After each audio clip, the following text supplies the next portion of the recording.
உழைப்பாளர் தினத்தை முன்னிட்டு ஏபிஎம் ஹோட்டல் எதிர்ப்புறம் உள்ள தேனி மாவட்ட அனைத்து இயந்திர பழுதுபார்ப்போர் நல சங்கம் சார்பாக நலத்திட்ட உதவிகள் வழங்கும் விழா நடைபெற்றது. இந்த விழாவில் சிறப்பு அழைப்பாளராக தேனி நகர காவல் ஆய்வாளர் உதயகுமார் கலந்து கொண்டு நலத்திட்ட உதவிகள் வழங்கினார். வீராசாமி குமார் என்ற 2 நலிவடைந்தோருக்கு 3 சக்கர வாகனம் வழங்கப்பட்டது.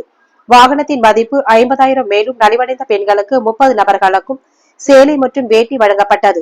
இந்த நிகழ்ச்சியில் இயந்திர பழுதுபார்ப்போர் நல சங்கத்தின் தலைவர் பெருமாள், செயலாளர் கவியரசு, பொருளாளர் மகேஷ் ஆகியோர் சிறப்பாக ஏற்பாடு செய்திருந்தனர்.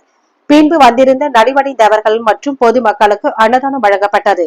இந்த சங்கத்தின் வக்கீல் அசைன் முகமது கலந்து கொண்டார் என்பது குறிப்பிடத்தக்கது.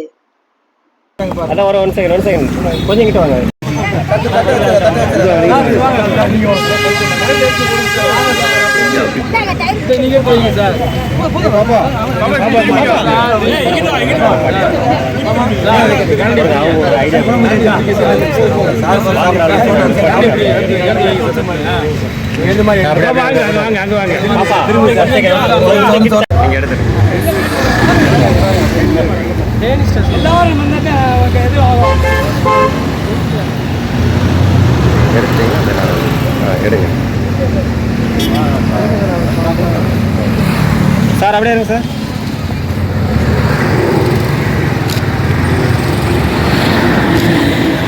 One second sir.